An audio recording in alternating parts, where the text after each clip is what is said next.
Minha família escolheu as férias do meu irmão gêmeo no dia da minha formatura, mas a vingança que planejei os fez perder muito mais que uma cerimônia quando vi meus pais fazendo uma transmissão ao vivo das férias do meu irmão gêmeo no exato momento em que eu estava subindo ao palco para receber meu diploma de medicina. Senti como se meu peito fosse explodir de dor, mas o que eles não imaginavam é que essa seria a última vez que me tratariam como invisível. Meu nome é Amanda, tenho 24 anos, e desde pequena sempre fui a filha esquecida. Meus pais, Roberto e Márcia, sempre fizeram questão de deixar claro que meu irmão gêmeo, Rafael, era o filho prodígio da família. Ele era carismático, popular, atlético, tudo que eu aparentemente não era. Enquanto eu passava noites estudando para me tornar médica, ele viajava pelo mundo postando fotos em praias paradisíacas com o dinheiro que meus pais enviavam mensalmente. A diferença de tratamento sempre existiu, mas nunca pensei que chegaria a esse ponto. Minha formatura em medicina estava marcada há meses. Era o momento mais importante da minha vida profissional. O resultado de 6 anos de dedicação absoluta, noites sem dormir, sacrifícios que nem eles imaginavam. Avisei sobre a data com antecedência, comprei o vestido especial, reservei lugares para eles na primeira fileira. 2 semanas antes da cerimônia, Rafael decidiu que queria estender suas férias em Cancún por mais um mês. Claro, meus pais não hesitaram em bancar tudo. O problema é que ele queria fazer uma série de lives para o Instagram mostrando sua vida incrível na praia. E adivinha quando ele marcou a primeira transmissão? Exatamente no horário da minha formatura. Quando falei com minha mãe sobre o conflito de horários, ela me disse com a maior naturalidade: "Filha, você sabe que Rafael tem muitos seguidores esperando por essa live. Sua formatura a gente pode ver depois pelas fotos." Senti um nó na garganta, mas ainda tinha esperança de que ela mudasse de ideia. 3 dias antes da cerimônia, tentei conversar com meu pai. "Pai, essa formatura é muito importante para mim. Sonhei com esse momento a vida toda." Ele nem levantou os olhos do celular onde estava curtindo as fotos do Rafael na praia. "Amanda, não seja dramática. É só uma cerimônia. Haverá outras." "Outras? Eu só me formaria em medicina uma vez na vida." Na véspera da formatura, liguei para Rafael diretamente. "Rafa, você pode fazer a live em outro horário? É minha formatura em medicina, irmão." Ele riu do outro lado da linha. "Mana, você não entende de marketing digital. Esse horário é perfeito para engagement. Seus amigos médicos podem gravar tudo para você." Foi aí que percebi que não era apenas negligência, era crueldade mesmo. Cheguei ao dia da formatura com o coração partido, mas determinada a não deixar que isso arruinasse meu momento. Coloquei meu melhor vestido azul marinho, fiz um penteado elegante e cheguei à universidade 2 horas antes. Olhei para a primeira fileira onde deveria estar minha família e vi apenas cadeiras vazias. Durante a cerimônia, enquanto meus colegas recebiam abraços calorosos de suas famílias, eu ficava ali sozinha, sorrindo para não chorar. Quando chegou minha vez de subir ao palco, procurei instintivamente pelo rosto dos meus pais na plateia. Nada. Apenas rostos desconhecidos aplaudindo educadamente. Foi nesse momento que peguei meu celular e vi. Lá estava minha mãe fazendo comentários animados na live do Rafael. "Que praia linda, filho! Aproveita muito!" Meu pai tinha compartilhado a transmissão com a legenda: "Orgulhoso do meu filho vivendo a vida." Eles estavam online, ativos, envolvidos, só não comigo. Quando recebi meu diploma, segurei firme o canudo e pensei: eles vão se arrepender de ter perdido esse momento. Mas eu não fazia ideia de que essa seria apenas a primeira fase do meu plano. Depois da cerimônia, voltei para casa com uma mistura estranha de tristeza e determinação. Coloquei meu diploma em cima da mesa da cozinha e comecei a planejar algo que mudaria tudo. Porque se minha família não conseguia me dar o mínimo de respeito, então talvez fosse hora de eles descobrirem o valor do que perderam. A primeira coisa que fiz foi abrir todas as gavetas do escritório dos meus pais. Sabia que eles guardavam todos os documentos importantes lá, incluindo as escrituras da casa, extratos bancários e os comprovantes das transferências milionárias que faziam para Rafael mensalmente. Durante anos, enquanto eu me virava com bolsa de estudos e trabalhos de meio período, meu irmão recebia uma mesada de 15 mil reais por mês para viver experiências pelo mundo. Fotografei tudo, cada comprovante, cada extrato, cada transferência. Depois descobri algo que me deixou ainda mais indignada. Meus pais tinham usado o dinheiro da minha conta poupança,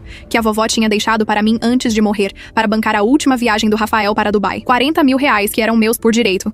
Gastos sem nem me consultarem. Mas isso era só o começo. Fui até o quarto deles e comecei a procurar outras evidências da parcialidade absurda. Encontrei no armário da minha mãe uma caixa com todas as minhas medalhas de concursos científicos, troféus de medicina, certificados de honra ao mérito. Tudo jogado lá como lixo, enquanto os troféus insignificantes de futebol amador do Rafael eram exibidos com orgulho na sala de estar. Naquela noite, criei uma pasta no meu computador com o nome Projeto Justiça e comecei a organizar tudo sistematicamente. Cada foto, cada documento, cada evidência da diferença de tratamento que sofri durante toda a minha vida. Mas eu precisava de mais do que apenas provas. Precisava de uma estratégia que realmente os atingisse onde doía mais. A imagem perfeita de família que eles adoravam projetar nas redes sociais. Enquanto isso, Rafael continuava postando suas fotos de Cancún como se nada tivesse acontecido. Meus pais comentavam em cada publicação com mensagens melosas: "Nosso príncipe, filho mais lindo do mundo, orgulho da família." Cada comentário era como uma facada no meu peito, mas também combustível para minha vingança. No dia seguinte, liguei para minha tia Carmen, irmã da minha mãe, que sempre teve uma relação complicada com meus pais justamente por causa do favoritismo explícito com Rafael. "Preciso te contar uma coisa importante. Você tem tempo para conversar pessoalmente?" Ela aceitou me encontrar em um café no centro da cidade. Quando mostrei todas as evidências para tia Carmen, vi as lágrimas brotarem em seus olhos. "Amanda, eu sempre soube que eles te tratavam mal, mas não imaginava que fosse a esse ponto." Ela me contou então algo que eu não sabia. Durante anos, ela e outros familiares tinham tentado questionar meus pais sobre o tratamento desigual, mas eles sempre respondiam que era apenas percepção. "Tia, eu vou expor tudo isso. Não aguento mais ser invisível na minha própria família." Ela segurou minha mão e disse: "Filha, você tem meu apoio total. Eles precisam enfrentar as consequências dos próprios atos." Foi aí que descobri que não estava sozinha. sozinha nessa batalha. Tia Carmen me revelou que outros parentes também estavam incomodados com a situação, incluindo meus avós paternos, que sempre acharam estranho o fato de nunca receberem notícias minhas, apenas do Rafael. Seus avós sempre perguntam por você, Amanda. Seus pais dizem que você está ocupada demais com a faculdade para visitá-los. Eles nem sabem que você se formou. Essa informação foi o estopim final. Meus próprios avós não sabiam da minha formatura em medicina porque meus pais não acharam importante contar. Enquanto isso, cada respiração do Rafael em Cancún virava história no status da família. Nesse momento, soube exatamente o que fazer. Voltei para casa determinada a colocar meu plano em prática. Criei uma apresentação detalhada com todas as evidências que tinha coletado. Organizei cronologicamente cada situação de favoritismo, cada vez que fui negligenciada em favor do meu irmão. Mas o que eles ainda não sabiam é que eu tinha gravado secretamente várias conversas,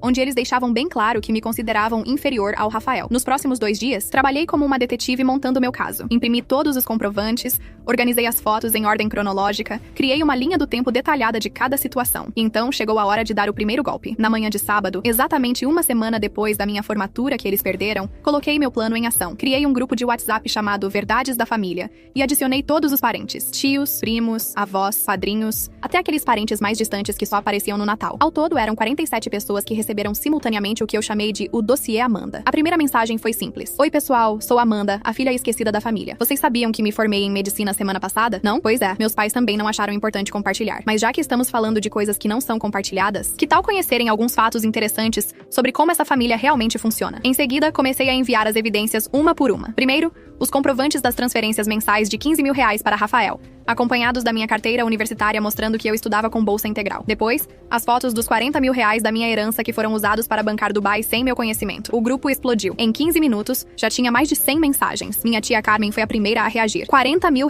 da herança da Amanda? Roberto, você pode explicar isso? Meu avô paterno, que raramente usa o WhatsApp, mandou uma mensagem que me emocionou. Amanda, minha neta, não sabia nem que você tinha se formado. Estou muito orgulhoso, mas muito decepcionado com meu filho. Mas a bomba mesmo foi quando enviei as capturas de tela das redes sociais. Mostrei lado a lado as publicações. De um lado, Rafael em Cancún, recebendo centenas de curtidas e comentários babões dos meus pais. Do outro, minha formatura em medicina, que não recebeu nenhuma menção. A diferença era gritante e inegável. Minha prima Juliana, que sempre foi próxima da família, mandou: gente, isso é surreal. Amanda sempre foi a mais estudiosa, a mais responsável, e vocês tratam ela assim? Outros primos começaram a relembrar situações onde perceberam o favoritismo, mas nunca tiveram coragem de falar. Foi aí que meu telefone começou a tocar desesperadamente. Era minha mãe. Amanda, o que você está fazendo? Tire essas mensagens agora do grupo. Sua voz estava trêmula, claramente em pânico. Não, mãe. Agora toda a família vai saber a verdade que vocês esconderam durante anos. Ela desligou na minha cara. 10 minutos depois, meu pai ligou. Amanda, você enlouqueceu? Isso é chantagem emocional. Você está destruindo nossa família. Eu ri, mas era um riso amargo. Pai, nossa família já estava destruída. Vocês que nunca perceberam porque estavam ocupados demais sendo fãs do Rafael. Ele começou a gritar, mas eu desliguei. O mais interessante foi a reação do próprio Rafael. Ele tinha visto as mensagens porque alguns primos marcaram ele no grupo. Ligou pra mim em prantos, literalmente chorando. Mana, você está me fazendo passar vergonha na frente da família toda. Por que está sendo assim comigo? Pela primeira vez na vida, eu vi meu irmão vulnerável. Rafael, a pergunta não é por que estou sendo assim com você. A pergunta é por que vocês três foram assim comigo a vida toda. Ele tentou se defender dizendo que não sabia da diferença de tratamento, mas eu tinha evidências até disso. Mostrei print de uma conversa onde ele pedia mais dinheiro aos nossos pais dizendo: pelo menos eu não sou chata como a Amanda. A situação ficou ainda mais intensa quando minha avó materna, uma senhora de 78 anos que é o maior respeito da família, se pronunciou no grupo. Roberto e Márcia, vocês me decepcionaram profundamente. Amanda sempre foi minha neta do coração e vocês a trataram como se ela não existisse. Isso para mim é inaceitável. Naquela tarde, meus pais vieram em casa pela primeira vez em meses, mas não para me parabenizar pela formatura. Vieram furiosos, exigindo que eu removesse as mensagens do grupo e pedisse desculpas para a família toda. Perderam o direito de me pedir qualquer coisa quando escolheram uma live de praia ao invés da formatura da própria filha. Respondi calmamente. Minha mãe tentou apelar para o emocional. Amanda, você sempre foi mais madura, mais sensata. Não faça isso conosco. Mas eu já estava imunizada a essas manipulações. Mãe, durante 24 anos eu fui a filha sensata, a que nunca deu problema, a que sempre entendeu quando vocês escolhiam o Rafael. Agora é a vez de vocês entenderem as consequências das próprias escolhas. Foi aí que meu pai cometeu o maior erro da vida dele. Olhou para mim com raiva e disse: se você não parar com essa palhaçada, pode considerar que não tem mais família. O silêncio que se seguiu foi ensurdecedor. Minha mãe ficou branca, percebendo que ele tinha cruzado uma linha irreversível. Perfeito, respondi com uma calma assustadora. Então vocês não vão gostar nada do que está por vir. Eles me olharam sem entender, mas eu já estava 3 passos à frente. Peguei meu notebook e mostrei a eles uma pasta chamada Fase 2, Exposição Pública. Quando viram o conteúdo, o desespero dinheiro tomou conta dos rostos deles. Dentro da pasta Exposição Pública, estava tudo organizadamente preparado. Um post de 15 páginas no Facebook detalhando nossa história familiar. Um vídeo de 20 minutos que eu tinha gravado contando toda a situação. E o mais devastador de todos, um documento PDF completo com todas as evidências que eu pretendia enviar para os contatos profissionais dos meus pais. Amanda, você não pode fazer isso, minha mãe sussurrou com a voz embargada. Isso vai arruinar nossa reputação, nossa vida social, o trabalho do seu pai. Finalmente, eles entenderam que suas ações tinham consequências reais. Exatamente como vocês arruinaram minha autoestima e meu sentimento de pertencimento à família durante 24 anos. Respondi sem piscar. Meu pai tentou uma abordagem diferente. Olha, Amanda, talvez a gente tenha exagerado mesmo. Que tal conversarmos sobre isso como adultos? Mas era tarde demais para diálogos. Pai, eu tentei conversar como adulta quando pedi para vocês estarem na minha formatura. A resposta foi que era só uma cerimônia. Agora vocês vão descobrir que isso aqui também não é só uma brincadeira. Mostrei a eles o rascunho do post que pretendia publicar. Começava assim: Oi, pessoal, quero compartilhar com vocês uma reflexão sobre família e prioridades. Semana passada me formei em medicina depois de 6 anos de dedicação total. Sabem quem estava lá para me apoiar? Ninguém da minha família. Sabem onde meus pais estavam? Fazendo live das férias do meu irmão gêmeo em Cancún. E continuava com todos os detalhes. Você não pode expor nossa vida privada assim, meu pai protestou. Por que não? Vocês expuseram minha vida privada para toda a família quando me trataram como lixo na frente de todo mundo durante anos. A única diferença é que agora o público vai ser maior. Vi o pânico crescer nos olhos deles conforme lia o post completo. A parte mais pesada do documento era uma seção chamada Análise Financeira. Detalhava exatamente quanto dinheiro foi gasto com Rafael versus comigo ao longo dos anos. Somando tudo, viagens, mesadas, presentes, até a herança roubada, a diferença passava de 400 mil reais. 400 mil reais de diferença no tratamento entre 2 filhos da mesma idade. Minha mãe começou a chorar desesperadamente. Amanda, por favor, a gente pode resolver isso em família. Não precisa envolver pessoas de fora. Mas eu estava determinada. Mãe, vocês tiveram 24 anos para resolver isso em família. Escolheram sempre resolver a favor do Rafael. Agora é minha vez de escolher. Foi aí que aconteceu algo que eu não esperava. Meu pai, esse homem que nunca demonstrou vulnerabilidade na vida, desabou completamente. Começou a chorar como uma criança. Se ajoelhou no chão da sala e disse: Amanda, eu imploro, não faça isso conosco. Eu sei que erramos. Erramos muito. Mas isso vai acabar com nossas vidas. Ver meu pai naquele estado me abalou por uns segundos. Mas aí lembrei de todos os momentos que eu implorei por atenção, carinho, reconhecimento e sempre fui ignorada. Pai, levanta daí. Você está fazendo papel de ridículo, igual vocês me fizeram sentir a vida toda. Ele continuou ajoelhado, suplicando. Minha mãe tentou uma última cartada. E o Rafael? Você vai destruir seu próprio irmão também? Ele não tem culpa de como a gente te tratou. Era verdade que Rafael foi mimado, mas ele também fez escolhas. Mãe, o Rafael teve a chance de fazer diferente quando eu pedi para ele mudar o horário da live. A resposta dele foi que eu não entendia de marketing digital. Ele fez a escolha dele. Nesse momento, meu celular tocou. Era Rafael ligando do México, provavelmente já sabendo do caos que estava acontecendo. Atendi no viva voz na frente dos meus pais. Mana, pelo amor de Deus, não publica esse negócio. Vai acabar com minha credibilidade nas redes sociais. Eu tenho marca pessoal, parcerias, contratos. Rafael, respondi calmamente. Você escolheu sua marca pessoal, ao invés da formatura da sua irmã gêmea. Agora deal com as consequências dessa escolha. Ele começou a chorar no telefone, mas eram lágrimas de desespero, não de arrependimento genuíno. Foi quando minha mãe fez algo completamente inesperado. Ela se levantou, foi até o computador e começou a digitar freneticamente no Facebook dela. O que você está fazendo? Perguntei. Estou postando sobre sua formatura. Estou contando para todo mundo que minha filha se formou em medicina e que eu sou muito orgulhosa. Mas era uma tentativa desesperada de damage control. Mãe, você acha que um post de última hora vai apagar 24 anos de negligência? Ela parou de digitar e me olhou com os olhos vermelhos. O que você quer de nós, Amanda? O que precisa acontecer para você nos perdoar? Essa pergunta me pegou de surpresa porque eu nunca tinha parado para pensar no que realmente queria além de vingança. Fiquei alguns segundos em silêncio processando, enquanto eles esperavam ansiosos pela minha resposta. E foi aí que percebi que eu tinha muito mais poder nessa situação do que imaginava. Vocês querem mesmo saber o que eu quero? Perguntei olhando fixamente para os dois. Eu quero meus 40 mil reais de volta, com correção monetária. Eu quero que Rafael seja cortado financeiramente imediatamente, sem mais um centavo das contas de vocês. E eu quero que vocês postem nas redes sociais de vocês, publicamente,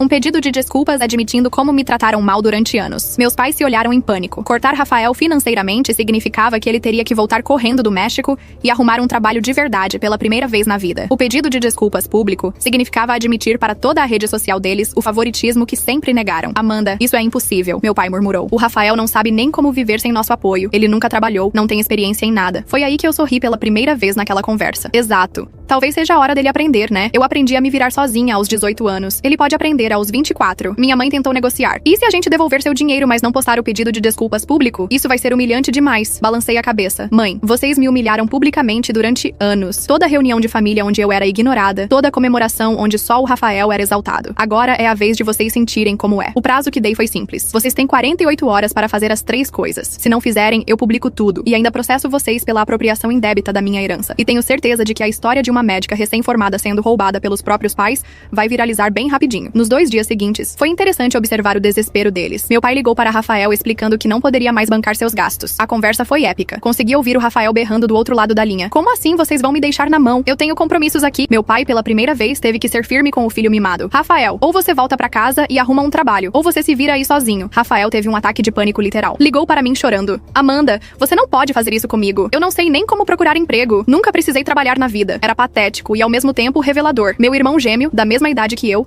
estava completamente incapacitado para a vida adulta porque nossos pais nunca permitiram que ele enfrentasse responsabilidades. Rafael, respondi com uma paciência que eu nem sabia que tinha. Você é inteligente, bonito, carismático. Usa essas qualidades para alguma coisa produtiva, ao invés de ficar mendigando atenção no Instagram. Ele ficou em silêncio por alguns segundos, e depois disse algo que me surpreendeu. Você tem razão. Eu sempre soube que era errado vocês me sustentarem assim, mas era tão fácil que nunca questionei. No segundo dia do prazo, meus pais apareceram em casa com um cheque de 45 mil reais. Os 40 mil da herança, mais 5 mil de correção monetária e pedido de desculpas pelos juros do tempo que ficaram com meu dinheiro. Mas ainda faltava a parte mais difícil para eles, o pedido de desculpas público. Amanda, minha mãe disse com a voz trêmula, você pode pelo menos revisar o que a gente vai postar antes de publicar? Entreguei a eles um rascunho que eu mesma tinha feito. Queremos pedir desculpas publicamente à nossa filha Amanda por anos de tratamento desigual em favor do nosso filho Rafael. Amanda se formou em medicina recém e nós não estivemos presentes porque priorizamos as redes sociais do Rafael. Reconhecemos nossos erros e estamos trabalhando para reparar os danos causados. Meu pai leu o texto e suspirou profundamente. Isso vai acabar com nossa credibilidade social. Pai, respondi. Credibilidade social baseada em mentira não vale nada mesmo. Eles publicaram o post exatamente como eu escrevi. O impacto foi imediato. Em 2 horas, o post tinha mais de 200 comentários. A maioria das pessoas elogiando minha conquista e questionando como pais podem tratar filhos de forma tão desigual. Alguns conhecidos da família comentaram que sempre perceberam o favoritismo, mas nunca tiveram coragem de falar. 3 dias depois, Rafael voltou do México. Mas ele voltou diferente. Chegou em casa sem a arrogância habitual, me procurou e disse: Mana, eu quero pedir desculpas de verdade. Não só pelo episódio da live, mas por todos esses anos que eu aceitei ser tratado como superior a você. Eu sempre soube que era injusto. Foi a primeira vez na vida que vi arrependimento genuíno nos olhos do meu irmão. Rafael, o que importa agora é o que vocês vão fazer daqui para frente. Ele respirou fundo e disse algo que me deixou em choque. Eu arrumei um emprego. Vou trabalhar como assistente de marketing em uma agência aqui da cidade.